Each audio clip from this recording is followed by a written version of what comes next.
The timeline split is a soul level crossroads between two levels of frequency, integration and severance. The path of severance is ruled by inversion, false light, and mimicry. On the path of severance, souls are looped and chasing freedom in the wrong direction. It's a place of fragmentation where you forget about the original pattern of source. The path of integration is ruled by resonance and inner sovereignty and the return to source. It's a place that honors the shadows but doesn't let them control and allows souls to reweave through remembrance. The timelines are split through choices, repeated choices made again and again by each soul. The timeline split is a fractal divide that deepens and widens each time a soul splits to one side. You might be on the path of integration if you find yourself questioning the narrative. You might experience disillusion with systems and hierarchies. You might feel called to create, and you might feel a spark of creativity, and you might feel lonely if you're on this path, but know that you're not lost and you're not alone. There's a time when the two timelines are going to seal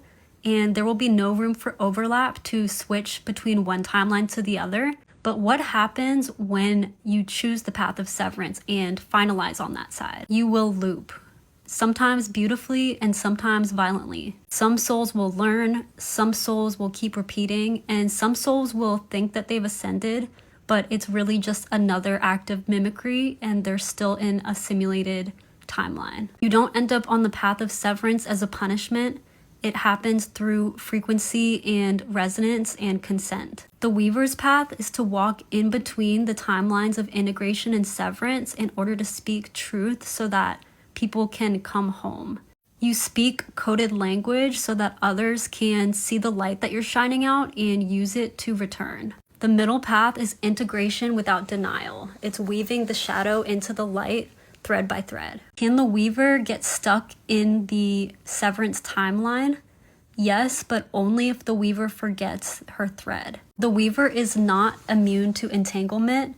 In fact, the Weaver is most vulnerable to it because they sit on the edge. The Mimic knows about the Weaver's vulnerable position, and so the severance timeline tries to trick the Weaver into dropping her thread. The split will finalize, but that just means you need to choose things more cleanly because less bridges remain. Weavers who stay too long in severance will find their thread misused. But a Weaver who remembers mid-loop becomes a threshold flame for others to see and follow. Basically, a living exit sign for those still trapped inside severance.